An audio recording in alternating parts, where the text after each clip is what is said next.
Hello, welcome to this week's episode of Shaping Your Future weekly video series. Today, I want to share a few thoughts on leadership and the generational divide.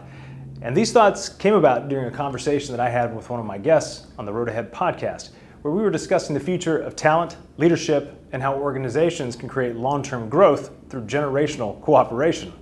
Now, I realized during this conversation that the issue that so many organizations face when it comes to bridging the generational divide can be summed up by looking at two dominant leadership philosophies. And by leadership philosophies, I'm specifically referring to how leaders view the roles and requirements of their employees or team members. Now, the first leadership philosophy is one of compliance. And the compliance philosophy puts a high value on the structure of the institution and a reliance on the hierarchy that's within that institution.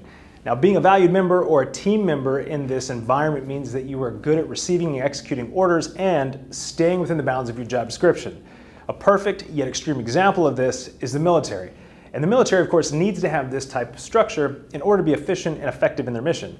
And the upside to this type of philosophy is that it does create a certain level of familiarity and predictability as it relates to the day-to-day operation. The downside to this type of philosophy is that the long-term success of the organization rests squarely on the shoulders of the leadership. Now, when it comes to new ideas, for example, or breakthrough growth initiatives, well, that falls completely to the leadership. The second leadership philosophy is one of contribution. And the contribution philosophy puts a high value on individual talent, creativity, and team members' ability to bring more to their role than what they were initially hired for.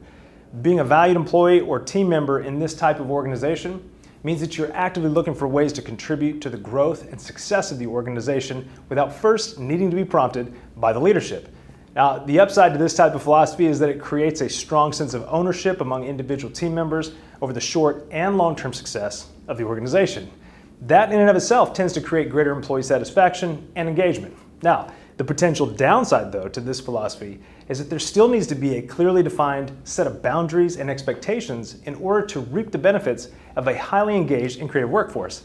The general assumption is that younger workers prefer the contribution philosophy and that the older workers prefer the compliance philosophy. And this, I think, is why so many organizations struggle with attracting and retaining talent.